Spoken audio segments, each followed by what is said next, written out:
Módulo número 7, proceso de pago de atención. Este proceso de pago de atención, indudablemente, como la palabra o la frase lo explica, tiene que ver de cómo yo hago, ¿cierto? O de qué cosas tengo que hacer para tener un buen término, ¿cierto? O un buen proceso hasta que el paciente debe pagarme su atención, ¿cierto? A lo mejor para ustedes probablemente sea lo más rápido posible, ¿cierto? Que yo hago el masaje y que me lo paguen, listo, eso sería. Pero aquí estamos hablando de situaciones un poco más profesionales, o sea, es decir, yo tengo mi boleta hecha o ya hice mi iniciación de actividades, ¿cierto? Tengo mi spa, tengo la situación regularizada. En eso se enfoca, porque si yo no tengo nada, indudablemente que el caballero me pague con billete y sería, y me ahorro todo el tema, ¿cierto? Pero no siempre uno va a trabajar así el día que ustedes tengan un emprendimiento, por ejemplo, o que trabajen en un spa, van a tener que tener a lo menos una boleta de honorario, a lo menos, ¿cierto? Entonces, de alguna manera ustedes tienen que saber cuáles son las formas y de qué forma se hace, ¿ya? Entonces vamos a ver el proceso administrativo asociado a los pagos, vamos a ver cómo vamos a valorizar el pago de una consulta o de una atención, como ya lo hicimos en el trabajo formativo del módulo anterior. Vamos a ver los costos, ¿cierto? Un poquito de cómo vemos el tema de la normativa con respecto a las boletas, con respecto a las formas de pago, etc. Vamos a comenzar entonces, primero, en primera instancia, con respecto a cómo yo emprendo, ¿cierto? De qué manera yo puedo emprender.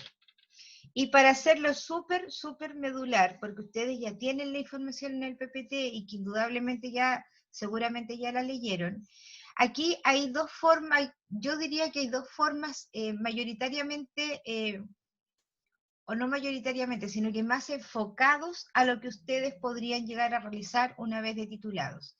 Hay dos formas, ¿cierto? Una es la IRL, eh, que es para una persona natural, ¿cierto? Y la otra es la MEF, que también son para personas naturales.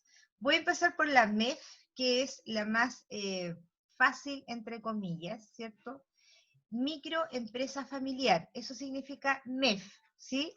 Y esta es la que tiene menos, que tú tienes que aportar con menos antecedentes.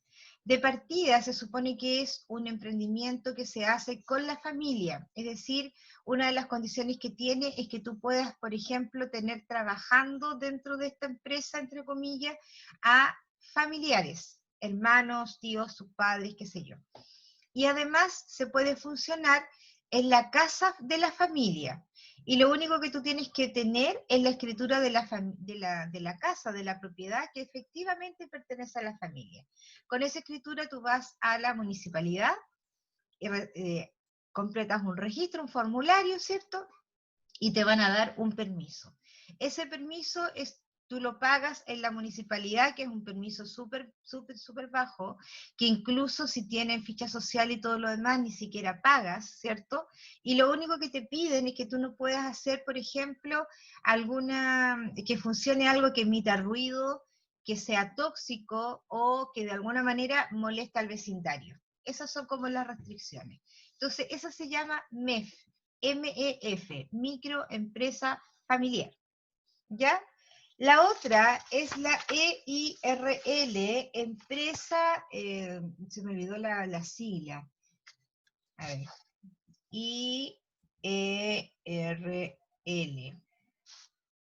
Entonces es la empresa de responsabilidad limitada, eso es. Empresa de responsabilidad limitada, eso lo que te provoca a ti es que tú con tu propio RUT, ¿cierto? Puedes hacer una iniciación de actividades. ¿Dónde?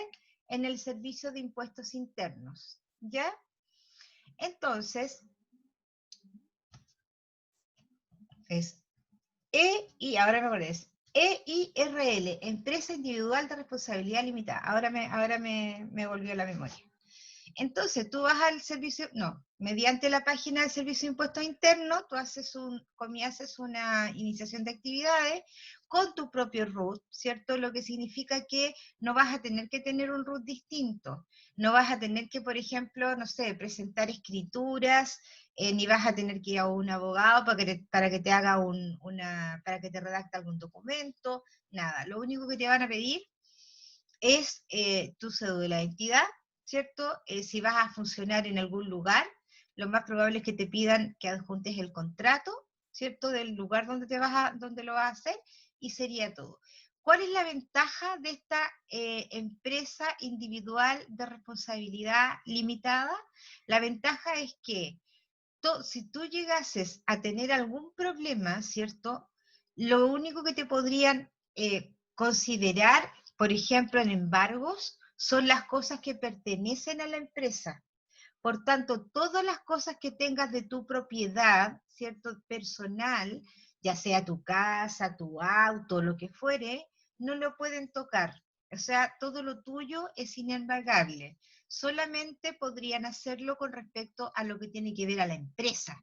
Las maquinarias, no estoy inventando, pero las maquinarias, el local, qué sé yo, todo lo demás, pero no lo tuyo particular. ¿Ya? Entonces esas son las dos empresas o las dos formas de hacer una iniciación de actividades que es relativamente fácil, que no tiene perjuicio, digamos, y por ende es mucho más económico también. Ahora, hay otras formas de hacer empresa indudable. Están las sociedades anónimas, están las limitadas, ¿cierto? Las cooperativas. Hay un montón de formas de que ustedes pudieran hacer otras empresas, pero ahí requiere muchísimo más documentación, requieren escrituras públicas, inscripciones, etcétera. Y obviamente también un patrimonio en cuanto a lucas muchísimo mayor. ¿Ya? Entonces, cuando uno emprende, estas son las dos formas principales para emprender. En el PPT ustedes tienen una serie de información muy relevante para que ustedes lo puedan ver. ¿Qué más importante acá? Bueno, habla también de todos los trámites que tienen que hacer, hablan también de los derechos de marca, por ejemplo, si quieren registrar una marca, los trámites bancarios que tienen que tener, ¿cierto? En la EIRL, ahí sí probablemente les puedan pedir una cuenta bancaria, pero basta con la cuenta RUT. O sea, tampoco es tan relevante eso, ¿ya?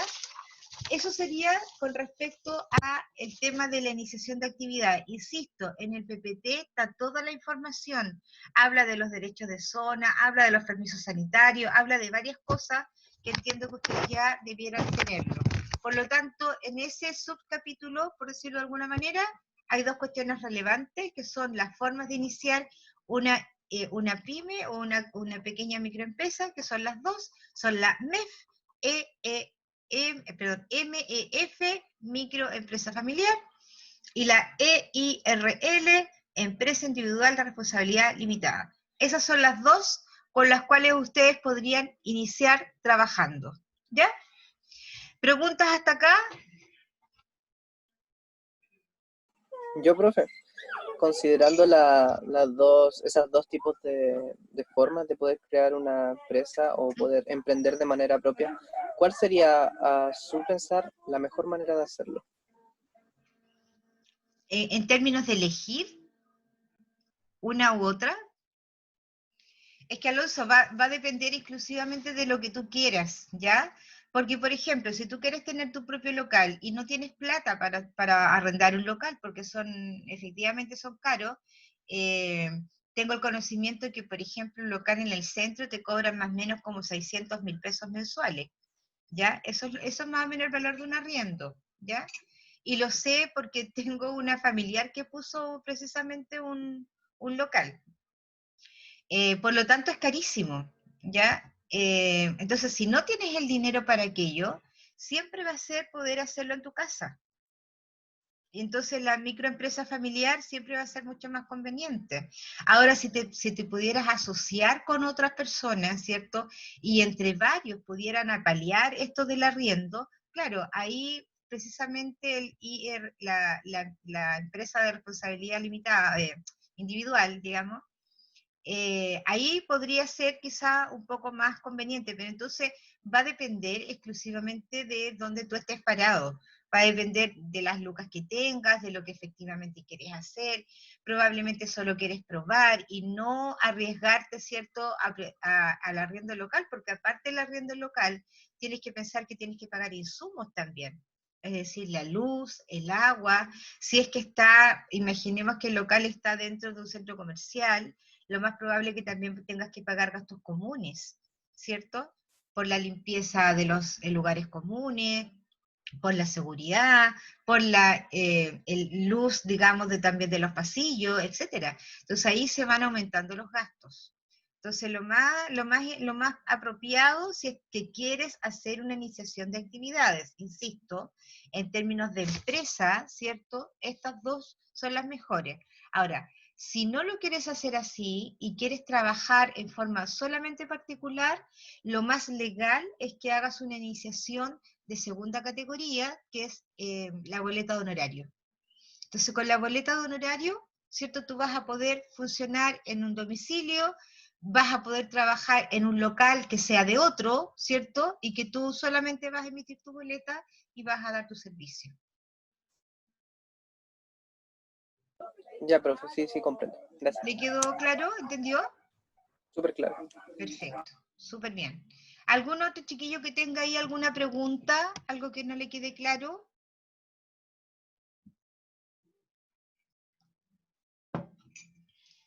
¿No? Ok, seguimos entonces. Vamos a ver ahora el tema del proceso administrativo asociado al pago de la atención masoterapéutica. ¿Ya? Este proceso, como todos los procesos que hemos conversado, indudablemente que tiene pasos, ¿sí? Procesos, uno lo podría así como acercar a la palabra pasos, ¿cierto? Por tanto, desde que el paciente, desde que el usuario llega a nuestras manos, ¿cierto? O a nuestro local o lo que sea, se van produciendo ciertos hitos, ciertos pasos, ¿cierto? De acuerdo al avance en cómo yo lo estoy atendiendo. Entonces, en primer lugar, ¿cierto? Dentro de este proceso administrativo que llega, que el último paso sería el pago, es la recepción del cliente, ¿cierto? Es cuando yo efectivamente lo recibo. A lo mejor lo recibo cuando ya tengo a lo mejor la situación hecha, ¿sí? Este señor me hizo una situación por teléfono, ¿cierto? Nos pusimos de acuerdo y empezamos entonces este proceso cuando yo recibo al cliente o cuando yo comienzo a atenderlo. Y en esa recepción del cliente es precisamente donde uno hace, por ejemplo, la ficha, ¿cierto? Que era lo que vimos en el módulo anterior. Y es donde le tomamos los antecedentes, es donde le tenemos que preguntar todo, si toma remedio, si sufre de alguna otra dolencia, etcétera. Todos los antecedentes que a uno le puedan aportar para tenerlo presente a la hora de realizar lo que tenga que realizarse o lo que quiera realizarse, ¿cierto? Después tenemos el tema de la valoración y que indudablemente lo que se refiere a esto es cuánto le voy a cobrar, ¿cierto? ¿Cuánto es? ¿Cómo lo voy a cobrar? Y para eso, obviamente, tengo que tener varias cosas en consideración. En la valoración, primero tengo que saber cuál es el valor de mercado, ¿cierto?, del servicio que voy a dar. Tengo que saber cuánto cuesta. Porque obviamente los pacientes o los usuarios siempre saben, siempre tienen así como una vaga idea más o menos de lo que cuesta un masaje. Es rara vez que una persona llegue no sabiendo nada, que llega así nomás y, no tengo idea cuánto cuesta. No, regularmente la gente sabe, ¿ya? Después tiene que ver con el diagnóstico, que aquí es ya claramente cuando estamos atendiendo al paciente, porque aunque ustedes le hagan cualquier masaje, ¿cierto? Siempre va a haber un diagnóstico. Me refiero a un diagnóstico visual, a una observación, ¿cierto?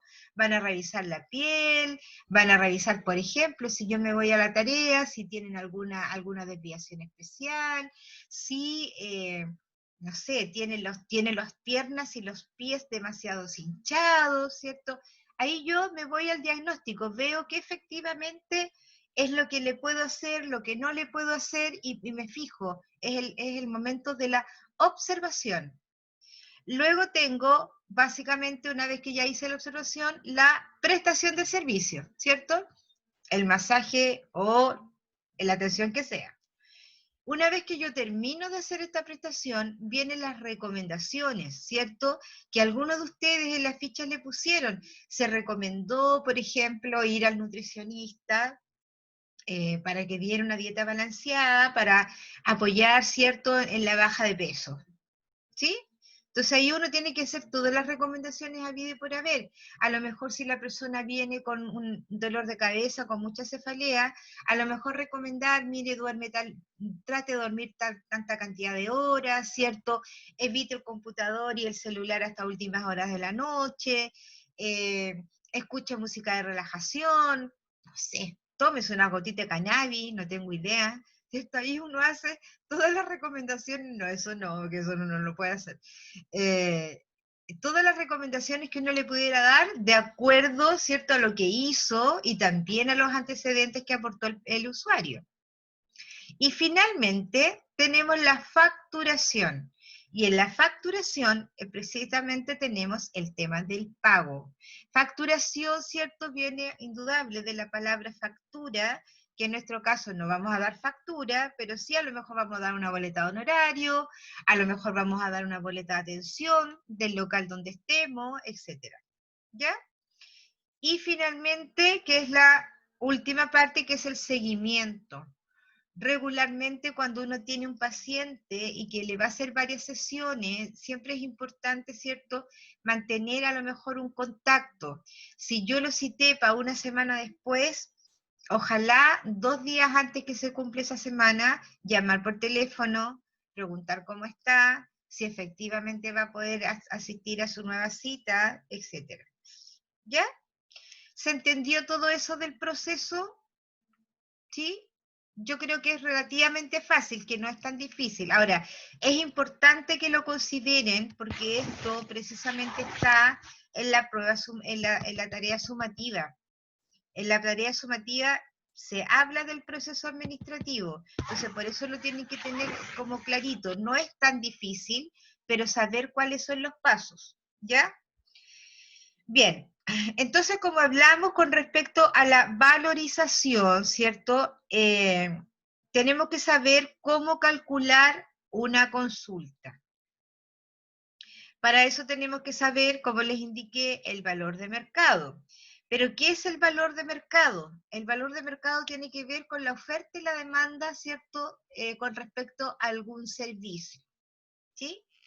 Esto tiene que ver también en términos contables y es bastante más profundo de lo que yo pudiera decirles en este minuto, ¿ya? Pero la oferta y la demanda tiene que ver con los productos. La oferta es la cantidad de productos que hay en el mercado.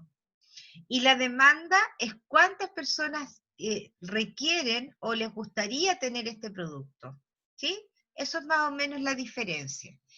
Por ejemplo, cuando hay una gran oferta, hay mucha oferta, ¿cierto? Por lo regular, el precio baja, ¿sí?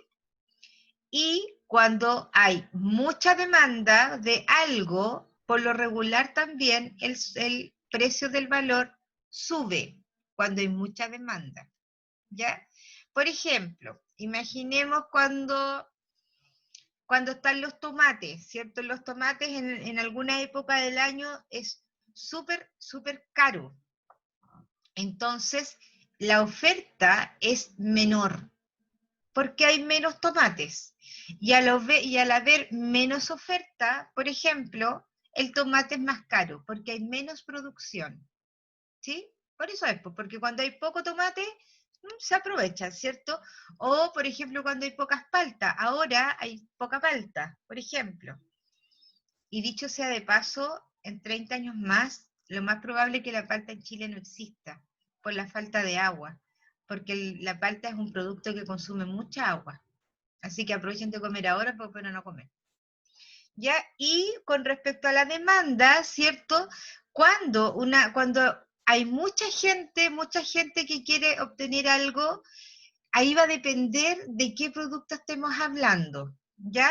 Cuando hay mucha gente que compra, por lo regular el precio es bajo, porque se vende rápido, entonces el precio es más bajo, ¿ya?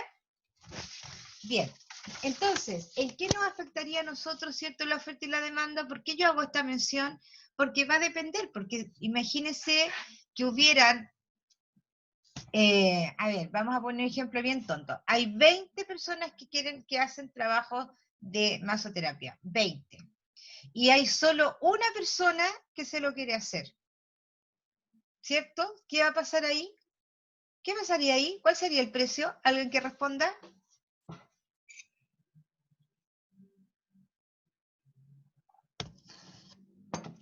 Ya, pues chiquillos, díganme, ¿qué pasaría ahí? Si hay 20 masoterapeutas y hay un solo cliente, ¿qué pasaría con el precio? Sería más barato el masaje para ganar a ese cliente, ¿o no? Exactamente, ¿cierto? Ese cliente se podría regodear, po. Sería súper bajo el precio, indudable, ¿cierto? Porque hay un puro cliente, po.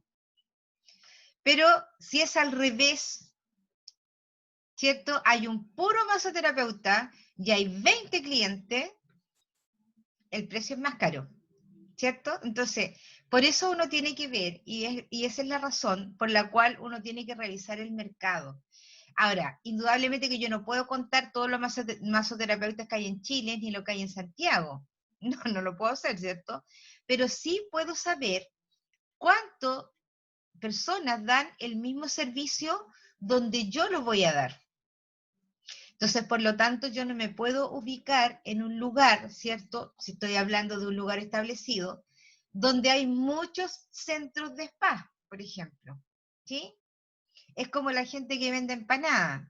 Si en la esquina de la casa hay una panadería que vende empanadas, indudablemente que yo no me voy a poner a hacer empanadas porque ya venden al otro lado, ¿cierto? Entonces, a eso se refiere con revisar el mercado. Cuánto es lo que están cobrando, qué tan cercano tengo otro masoterapeuta, etcétera. Estoy hablando en términos de un local establecido. Cuando yo voy a domicilio, bueno, también hay precios que están más o menos están regularizados, ¿por cierto? Sabemos que en la casa, si en el local me cobran 20, en la casa lo más probable es que me cobren 25, 30. ¿Por qué? Porque ahí se suma un gasto que es, por ejemplo, el traslado o la locomoción, ¿cierto? Que es un gasto que muchos de ustedes en la tarea anterior no lo consideraron y lo consideraron como un costo. Eso no es un costo, es un gasto. Recuerden que el costo es lo que yo tengo que comprar para producir, ¿sí? La persona que hace empanada tiene el costo de comprar harina, carne, aceituna, cebolla. Ese es su costo. ¿Ya? Y su gasto será arrendar el taxi para ir a comprar todas esas cosas. ¿Se entendió, cierto? Entonces ahí varios se equivocaron en eso en la formativa anterior. Entonces, ¿cómo vamos a ver el valor de mercado? Consultar en distintos establecimientos, por ejemplo, así como de pago, ¿cierto? Yo paso, hola, ¿cuánto cuesta esto? ¿Y cuánto me... Porque tengo que enterarme, entonces de alguna manera lo voy a hacer. Consultar a otros profesionales, por ejemplo, ¿cierto? Todos los docentes que le hacen ustedes, lo más probable es que ellos también manejen más o menos cuánto cuesta un valor, un masaje de relajación, un descontracturante, las piedras calientes, ellos manejan o tienen por lo menos la noción de esos valores. Y por último, también yo podría hacer una encuesta, ¿cierto? Tiro una encuesta, hago una difusión en alguna red social, ¿cierto? Y pregunto, por un servicio de tal y tales características, ¿cuánto pagaría? Y pongo rangos de precio. Eso también se podría hacer, eso también lo podrían hacer ustedes. Ustedes manejan las redes sociales al revés y al derecho, ¿cierto? Entonces, el costo, vamos a ver cómo vimos el tema del costo de la atención. En el PPT había un ejemplo que hablaba precisamente del cómo costear y va enfocado precisamente a la tarea formativa, ¿cierto? ¿Se acuerdan que había, que era no me acuerdo exactamente, pero eran media botella de gel, me parece, un cuarto de aceite, era una sabanilla, era una toalla, eran 1.500 pesos de locomoción. ¿Recuerdan la tarea, cierto? Ok. Sería bueno que lo pudieran ver. Yo no lo puedo compartir porque no lo alcancé a bajar. A ver, espérenme un poquito a ver si logro hacerlo. Si lo logro hacer, me saco un 7. Espérenme un poquito.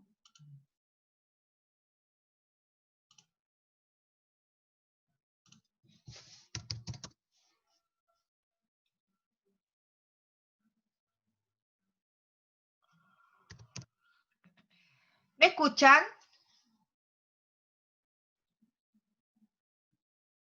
Sí, Ah, ya, qué bueno, estoy aquí. Espérenme un poquito. Estoy tratando de a ver si puedo mostrar, si puedo compartir la pantalla para que vean de qué es lo que estoy hablando. Creo que es este.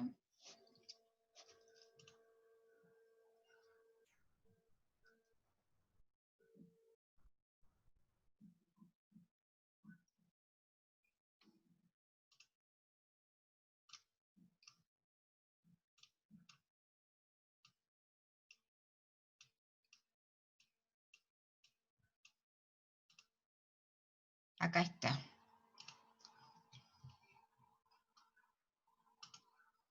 Ya, a ver, voy a compartir pantalla. Ahí. ¿Estamos? ¿Lo ven?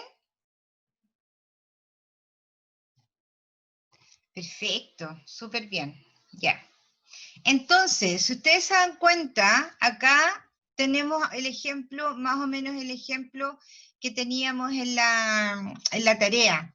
Entonces aquí los costos fijos y tenemos los costos variables, ¿cierto? Los costos fijos por lo regular podrían ser también los instrumentales, ¿cierto? De alguna manera, pero en este caso del ejemplo es el gasto de locomoción, y que serían 2.000 pesos, ¿cierto? Y los costos variables, que son los insumos, ¿cierto? Ahí tenemos el valor del litro, que son 4.000 pesos, la sabanilla y la toalla. Pero en este masaje yo voy a ocupar solo un cuarto. Por lo tanto, el costo, ¿cierto? Final de este servicio, el costo variable de este servicio serían 1.000 pesos de aceite, 2.000 y 2.000. Serían 5.000 pesos, ¿cierto? Y además yo le agrego los 2.000 pesos de la locomoción. Ahí tengo el costo. Eso es lo que eso es lo que tengo que valorizar con respecto al servicio. Y a eso yo le tengo que agregar el valor de mercado. Ya arriba dice un ejemplo pequeño. Dice, valor de mercado masaje, 10.000 pesos. Más 6.000 pesos que puedo tener como ejemplo, ¿cierto?, de costo, entre costo variable y costo fijo. Por lo tanto, yo podría cobrar hasta 25.000, porque ahí yo estoy sumando que yo a lo mejor me quiero ganar 10.000 pesos libres por mi servicio. ¿Se entendió? ¿Sí? La Isa y Alonso, que son los únicos que veo, los otros están todos apagados. ¿Se entendió?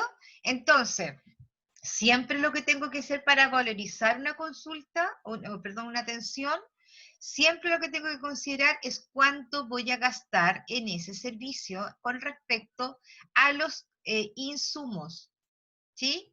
Luego a eso le sumo el gasto de locomoción si es que existiere, ¿sí? Ahora, si no existiera el gasto de locomoción, podría haber, por ejemplo, los gastos del local, si es que yo arrendara un local. Sí, eso también yo lo podría valorizar, es decir, por ejemplo, no sé, imaginemos que ese valor yo lo puedo dividir por, si trabajo 20 días, ¿cierto? Esos 20 días yo puedo sacar un promedio de que tengo que atender 10 personas y esas 10 personas me va a aportar tanto valor para el arriendo. Yo también lo podría calcular así, ¿ya? Lo mismo pasa por el gasto de los sueldos, el gasto de la luz, el gasto del agua. Ahora, también lo podría hacer no de tal suelo, no con detalle, sino que dentro del valor de lo que cuesta un servicio, ¿cierto? Sacar un porcentaje que vaya para cubrir estos gastos que son fijos, ¿sí? También lo podría poner así. O sea, yo me gano 10 lucas a lo mejor, ya el pago mío son 10 lucas, y para poder ir al fondo de estos gastos yo podría cobrar unas 2 lucas más, ¿sí? Va a depender en el fondo donde yo me siento, donde esté ubicada, si lo voy a hacer a domicilio o lo voy a hacer en algún lugar, ¿ya? Vamos a seguir porque en verdad estoy trabajando con esto. Bien. Los comprobantes de pagos, ¿cierto? Que sería en este proceso que estábamos hablando, que sería la facturación. Tenemos por un lado la boleta de venta, ¿sí? Porque facturas no vamos a dar, y boletas de honorario. La boleta de venta, ¿cierto? Es el documento más común y corriente que uno recibe en cualquier lugar, comprando lo que sea, ¿cierto? Y además, esa boleta también paga IVA, ¿sí? De pronto uno puede pensar que tan solo el IVA se paga cuando se compra o te dan por alguna compra, pero mediante factura. No, cuando uno compra el pan, el IVA también está incluido, aunque en el documento no lo dice, pero también está incluido. Y el IVA en este minuto en Chile es 19%, ¿ya? Ese es el IVA. ¿Y para qué sirve la boleta? Dice, para dar cuenta ante el fisco de las diversas actividades comerciales y que sirven de comprobante ante un eventual reclamo. ¿Ya? Esa es más o menos la función de la boleta. Por otro lado, ¿cierto? Tenemos la boleta de honorario, que son las que nosotros podemos dar como provisionales, se obtiene en el Servicio de Impuestos Internos, y la retención de la boleta de honorario en este minuto es 10.75%, que esto creo que partió en enero de este año, si no me equivoco. ¿Ya? 10.75%, y en ambos casos, tanto el IVA de las boletas o de la factura como la retención de las boletas de honorario llegan al fisco, llegan al Estado, donde llegan a la Tesorería General de la República. ¿Para qué? Para hacer calles, para hacer colegios, para pagar los bonos, ¿cierto? Que dan ahora, que hay millones de bonos, etc. Para eso se usa, y esa es más o menos la función. Ahora, ¿cómo voy a pagar? ¿Cierto? Precisamente, perdón, ¿cómo me van a pagar? Tenemos varias formas, ¿cierto? Por ejemplo, la más normal es, obviamente, el efectivo, ¿cierto? La transferencia, que es lo que mucha gente está ocupando ahora, porque además se hace a través del celular, entonces es mucho más fácil. Pero hay otros medios, ¿cierto? Que son estas maquinitas que se ven ahí en la pantalla. Una es, por ejemplo, la típica máquina que a uno le pasan cuando paga con tarjeta de débito o de crédito, ¿sí? Pero el valor de esa máquina es muy cara, es carísimo. De hecho, hay una ficha anterior, una ficha que viene después, que indica cuánto te cobran por cada una de las transacciones que haces con la máquina. Entonces, por eso muchas veces la gente, incluso en los almacenes, por ejemplo, te ponen unos letreritos, que no te venden si son menos de 2 lucas. Por eso, porque esto es caro. Entonces a nosotros no nos convendría mucho. Probablemente este sistema que está acá, que es que se llama Postmóvil, que es del Banco del Estado, este podría ser bastante mejor, porque solo pagas una vez 29.000 pesos, no sé ahora cuánto costará, no creo que haya subido mucho, ¿cierto? Y puedes recibir todas las tarjetas, y en el fondo es como una transferencia directa a tu cuenta. Entonces, este sistema que lo vende el Banco del Estado es bastante más barato cuando se trata de hacer una iniciación de actividades. ¿Ya? ¿Preguntas hasta acá? ¿No? ¿No hay pregunta? Perfecto. Vamos a seguir entonces. Voy a dejar de compartir pantalla. Ya, ahí estamos.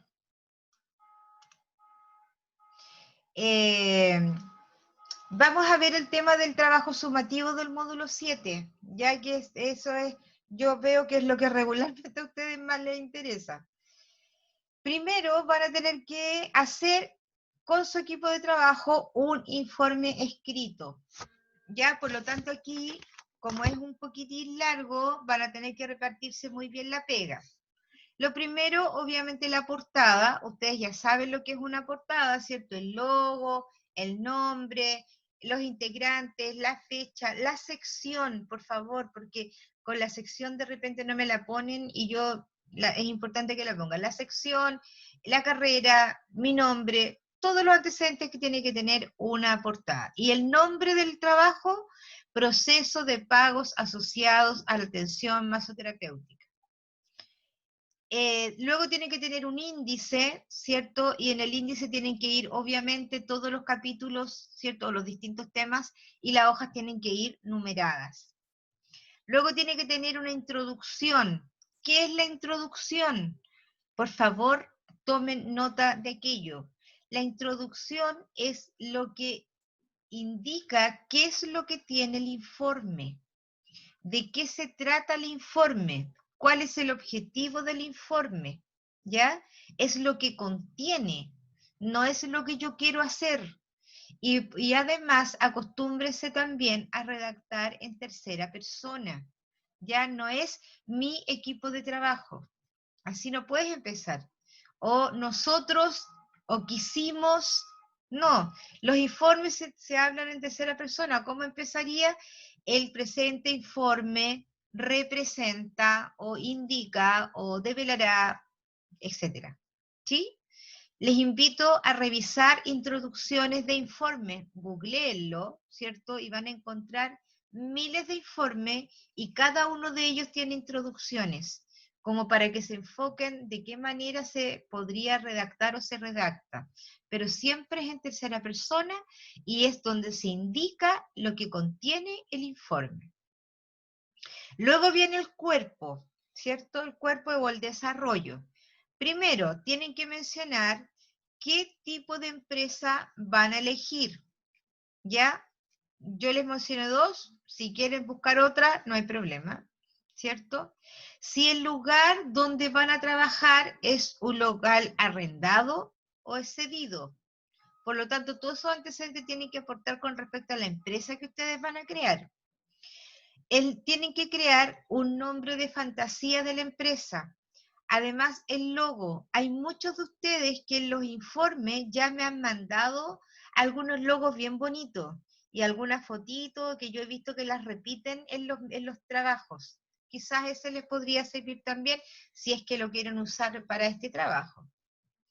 Luego, el servicio que van a prestar, ¿cierto? Y en este caso quiero que sean que se atengan a lo que acá dice, solo va a ser masaje de relajación.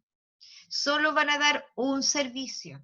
Es para el efecto del trabajo, ¿ya? No es que yo quiero que hagan solamente eso en la vida. No, es para efecto del trabajo. Solo el masaje de relajación. Para ser realizado en local o a domicilio, dependiendo de lo que ustedes hayan elegido. Perdón, dice para realizarlo en local y a domicilio. Me equivoqué yo, es y, las dos cosas. Luego tiene que definir la técnica. O sea, ¿van a hacer un masaje de relajación? Ok. ¿Cuál es la técnica que van a hacer? ¿Cuál es el instrumental que van a ocupar? ¿Cuál es la cantidad de insumos que van a ocupar? ¿Ya? Después dice, explica el paso a paso del proceso administrativo, que lo vimos, que lo acabamos de mencionar. La recepción del cliente, de qué forma lo van a hacer. Después la valoración, cómo valoraron este servicio. El diagnóstico, ¿cierto? De qué manera ustedes van a poder hacer esto. Es como ir redactando y explicando cada uno de los pasos. ¿Ya? Aquí hay dos cosas que tienen que... Y además tienen que confeccionar dos cuadros de costo de atención de masaje. ¿Por qué dos? Porque uno es a domicilio y el otro es el local. ¿Cierto? Por eso son dos. Cosas que deben considerar dentro de este cuerpo con respecto al paso a paso. Por ejemplo, primero, considerar costo fijo, costo asociado al local, si es que lo van a hacer, perdón, lo tienen que hacer, costo de obra de mano, el costo variable de insumos, eso lo tienen que considerar. Otra cosa, en la atención domiciliaria, el costo fijo y el costo variable. Recuerden que el costo fijo en una atención domiciliaria siempre va a ser el gasto de traslado, ¿sí? Si van a ir se van a ir en un taxi, si tienen auto, tienen que costear la benzina, si se van a ir en micro, en metro, etc. Tenga presente, en la valoración indique el precio a cobrar. Y una vez, obviamente, una vez que hayan hecho el costo de atención, ¿cierto? Si no hacen el costo de atención, no puedo saber cuánto es lo que voy a cobrar. En la facturación o en el pago, en el proceso del proceso de pago, hay uno que se llama facturación, que es el pago. Indique la forma del comprobante y tipo de pago de la terapia. ¿Con qué comprobantes van a trabajar? Si va a ser con boleta, si va a ser con boleta de honorario, y la forma, si es con la maquinita, si es con transferencia, si es con efectivo, qué sé yo. Por último, tiene que poner una conclusión, y la conclusión, ¿cierto? En este caso, como ahí no dice nada, dispuse solamente conclusión. Aquí sí quiero que hagan una conclusión con respecto a qué les pareció el trabajo, de qué forma los ayuda y los orienta con respecto a lo que se viene en el futuro. ¿Ya? Ahí sí que quiero una conclusión de ustedes, como equipo de trabajo. ¿Ya? Y luego, bueno, tienen la rúbrica, que también la tienen adjunta, y por último, la tabla de puntuajes para la tarea. Tienen dos cuestionarios, un cuestionario que es cortito y que son unas preguntas que hemos visto en el módulo, donde se registra la obtención de boleto de honorario, cuánto es el IVA en Chile, y para una pyme, ¿cuál es la mejor alternativa de constitución? Lo acabamos de hablar.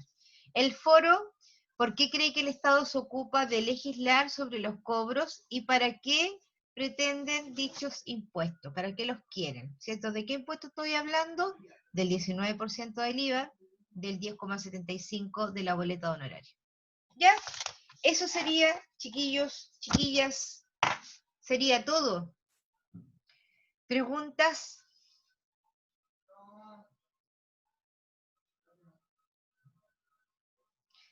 Quisiera ver si es que hay alguien más, aparte de la Tamara, del Alonso y de la Isa. Creo que a ellos tres le hice la clase, no estoy segura si hay alguien más. Bueno, Scarlett, estaba ahí. La Carolina también estaba, súper bien. Mish, y yo pensé que estábamos los cuatro solitos. ¿Quién más estaba por ahí? La Anita está, la Ruth, buena Ruth, ¿estaba ahí o llegaste recién? ¿Quién más? La Ana Gallardo. Ah, perfecto, ya. ¿Cuándo nos dará información sobre el examen? Ah, ¿están preocupados? Chiquillos, el examen, tómenlo como una prueba más. No hay nada del otro mundo. Es un cuestionario, pero que es un cuestionario obviamente un poco más largo, ¿cierto? Y es un cuestionario individual. Entonces, por lo tanto, no lo puedo visualizar todavía. Lo voy a visualizar, vamos a ver, va a tener un tiempo determinado. Y que va a ser entre un horario y un horario, ¿cierto? No va a ser más. ¿Por qué? Porque como es individual, cada uno lo tiene que responder, porque si yo lo dejo abierto ahora, o sea, todos se van a sacar un 7, ¿cierto? Difícilmente no va a ser así. Y efectivamente hay que medir lo que saben y lo que no saben. Y la otra parte, van a tener que confeccionar una ficha de difusión de la pyme. Eso, pero eso lo vamos a ver en el otro módulo porque hay varios pasos que hay que considerar antes de hacer una ficha. No sé si le quedó clara la respuesta a la compañera o compañero que me habló. Alba, ¿estás? Sí, gracias. Ok, Anita. La Alba, la Tati, la Francisca y la Fernanda. Oye, finalmente fueron 13 los que se conectaron. Hola, Anita, qué bueno que estabas ahí. Finalmente son 13 los que se conectaron. A mí me da mucha lata porque resulta que después hay un montón de cosas y que yo me doy cuenta, los que se conectan siempre tienen buenas notas, siempre las notas son mejores. porque tienen toda la información, porque hacen las preguntas, etcétera, ¿cierto? Pero los que no se conectan, por lo regular, después tienen problemas. Y después, ay, pero es que eso no era así, ay, pero profe, pero qué, no sé qué, no sé cuánto. Pero resulta que no se conectan. Entonces, lamentablemente, yo no puedo hacer milagros, ¿sí? Bien, chiquillos, los dejo, no les doy más la lata, ¿ya? Espero que hayan quedado súper bien con respecto a la tarea. El resto lo tienen que leer ustedes. Hay un montón de videos hay del Servicio de Impuestos Internos, el tema de las boletas. Hay harto video y harta cosa que mirar para que se puedan orientar un poquito más, ¿ya? Por lo tanto, lo que yo hago en esta conexión, como se los dije desde siempre, es el resumen del resumen del resumen. Y básicamente orientarlos para la tarea sumativa. Pero aquí esto es autoinstructivo, es una clase invertida, ¿sí? Ustedes tienen que ya venir con el conocimiento. Es más, ni siquiera es una clase, es una conexión solamente. ¿Ya? ¿Ya mis niños? ¿No tienen ninguna otra pregunta que hacerme? Cualquier cosa mediante Catalina, entonces, si es que necesitan algo urgente, ¿ya? Mis correos últimamente están súper colapsados. Yo les pido disculpas, no siempre he podido responder correos, pero estoy súper colapsado porque tengo mucha gente que me pregunta cosas en este momento. Así que mediante Catalina, si es algo urgente, algo que no pueden solucionar de otra forma, mediante Catalina, porfa. ¿Ya? Ya, chiquillos. Nos vemos. Cuídense Bueno, profe, mucho, que estén cuídense. bien. Chao, chao. Chaito.